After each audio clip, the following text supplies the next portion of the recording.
TruthBeToldPod.com. We are back again, and we appreciate you guys. I've been seeing the comments, I've been getting the love, and now we just got to get the check. We are almost there. We almost got everything. We got stuff going on in every direction, man. You'd be surprised how real our lives are around here. But before I get too deep involved in everything, I'm your host, Scott Baker, and to my right, we have the man of many faces and many talents and many languages, Luis Fernandez. Hello, all. And we also have, not to be forgotten, our male model, our natural sun tanning, don't eat anything that comes out of a window, Wolf Griffin, ladies and gentlemen. How do you do? Eat your vegetables, and like I said, if it comes through a window, it's no good. You're gonna have problems with that, man. I've survived off stuff that comes through a window. You know, I love to cook, but every now and again, man, you don't feel like cooking. You don't feel like taking all the time it takes to prepare a meal. So sometimes you gotta go to that window. You know, essentially speaking of coming through a window, one of the people we work with said there's a drive-through alcohol store. Yeah, you can buy liquor there. Absolutely. When I stayed in Marietta, the liquor store I went to, they had a drive-through window. And you pull up and tell them what you want, how many ounces, a pint, half pint, a gallon, and they would go grab it. Doesn't that just encourage drinking and driving? Not necessarily. I mean, I didn't drink and drive. I took it to the house.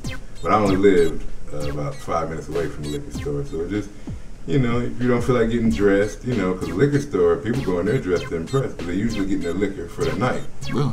Yeah. So if you don't feel like getting dressed and you just at home, just having a nice little sip, you go through the drive-through window, man. Make it real simple. Hence what I said. If it comes through a window. Don't listen. Ladies and gentlemen, don't listen to Wolf. We had a party recently. We opening Wolf up. I'm trying to bring him into a whole nother side of life. So, you know, we're going to keep working. I know Wolf thinks he knows it all, and if it comes to a window, it's bad, but I'm pretty sure I can think of a few things that came through the window that he would look the other way on. There's an interesting smile on his face, ladies and gentlemen, when he says that.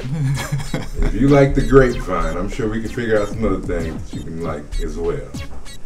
But we're going to start off our show on a semi-serious note. You know, the legal system here in Georgia is rather interesting. And I've heard from a lot of people, and I've been through it once or twice myself. It's very easy to get in trouble here. It's very, very easy to get put on financial probation. And let me explain something to you people that don't know. Financial probation is not the equivalent of regular probation. You can just get put on financial probation for not being able to pay a ticket off in full. And it's a trap, because the more payments you make, the less actually goes towards your bill. And I've been on financial probation twice, and I swear after this second time, I'm all done. It's like a second mortgage. It's like rent. But Wolf has a different experience, and I'm gonna give him the mic and let him tell you guys what's going on, and we're gonna discuss this legal system, man. What's going on here in the Bible Belt? Yeah, Bible Belt term used loosely. Thank you very much, Mr. Scott. I'm sure I've probably said at some point or another, my experience with the court system wasn't very good. As everybody knows, it's basically impossible almost for a man to get custody of his son, of his child at all. So basically I felt it necessary to educate other people, especially other fathers, no offense to women, but fathers, of exactly what fight they're up against if you have a child out of wedlock. Basically, back in 1973, New York's highest court disregarded the Victorian era, when Queen Victoria was there, presumption that mothers are better parents than fathers. This is way back in 1973, and again, hence I say New York, up north, Georgia. I'm talking to you. The courts basically said that the simple fact of being a mother does not mean that you can or have the drive to provide a better environment and care than the father could. And again, this is back in 1973. Yet still, It's relevant. Yes. These courts have not changed. They're still favoring the women, the mothers, and no one knows why. Then, of course, there's the idea of the deadbeat dads. Now, of course, yes, I'll say, well, I'm sure a lot of times we have put ourselves in that hole. There's truth to every stereotype. Absolutely. And that's a lot of it where it came from. So a lot of that's on us. But you know what? Times have changed. I mean, you have to give fair a chance. It's just fair. A lot of deadbeat dads, actually, according to the father's rights advocates, are not deadbeat dads. Yeah. They're just strapped on money. And you know what's interesting? Listen to this one. Statistics have shown that women, the few times that they do have to pay child support, are less likely to pay. They're more late. Oh, yeah. I mean, nobody much more late. Exactly. No one talks up. The term deadbeat mom hasn't been up at all. Oh, no. And it's more so all over. It doesn't, because it doesn't look good on paper. Exactly. And nobody even wants to deal with that. We've been beating deadbeat dads, and everybody's here for so long. Why even go down the deadbeat mom road? You know, it just doesn't look good. It's just totally unfair. It's shown that custodial mothers receive, on average, 60% of their child support payments. Men get less than 48. Okay, yeah. But you know what?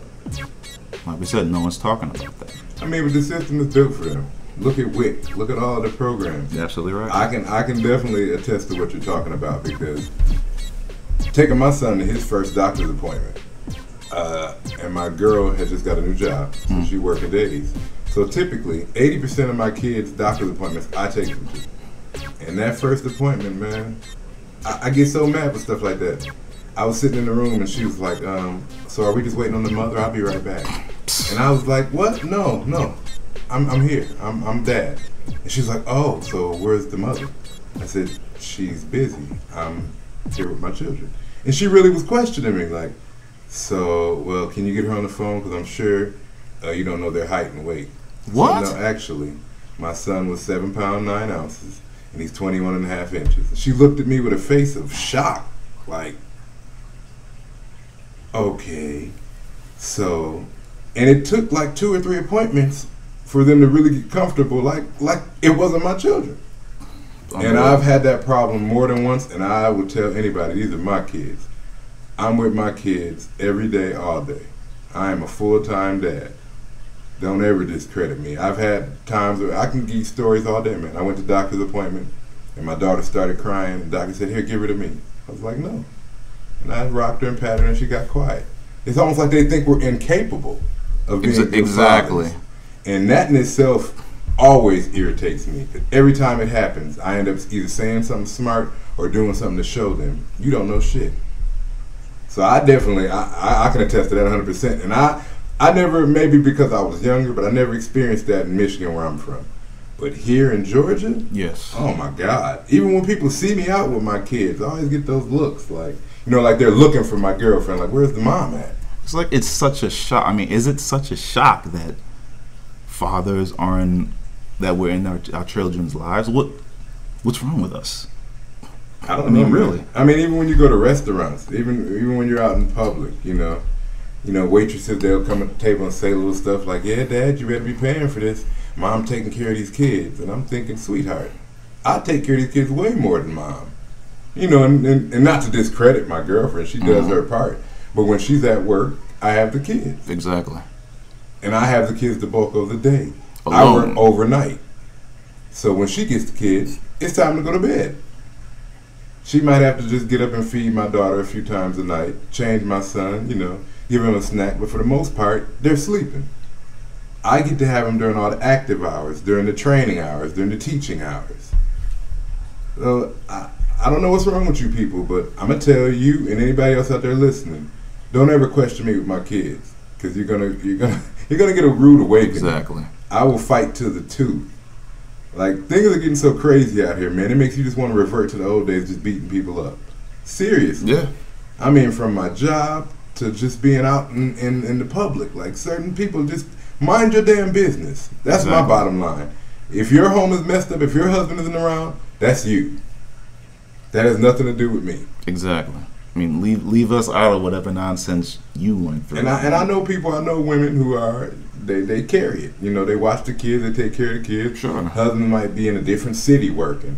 I understand that, and in that regard, okay.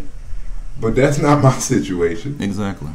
So we got to do something, man. I don't know what's going on here in Georgia, and I love Georgia. I've been down here 10, 11 years. I do love Georgia, but there are certain things that are just ass backwards to me. It's funny you say that because I like Georgia too. I like it a lot. It's just the laws, and the more I learn about them, I'm just thinking to myself, where am I? Yeah. You know, what year did I move to? Right. Is this like the 60s? It's barbaric. And times change every day.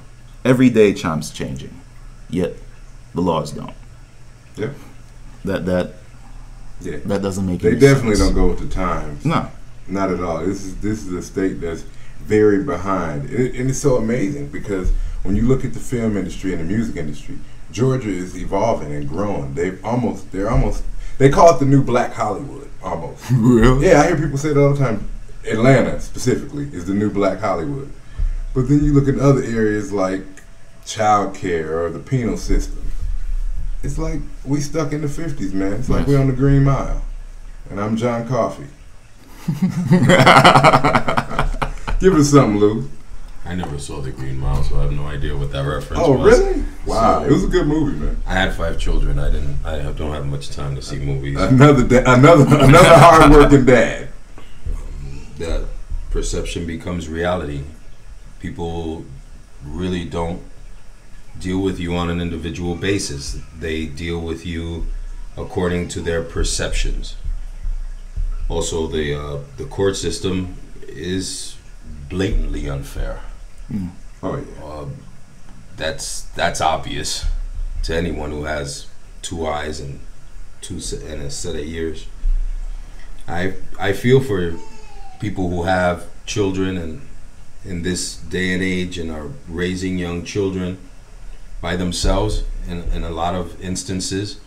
Unfortunately, in our communities, a lot of these children are being brought up by grandparents, they're being brought up by aunts, and even brought up by their older siblings. Yeah. So the perception is that, oh, you're black, you're Spanish, you must be from a broken home. And they deal with you accordingly. Right. They assume a lot. And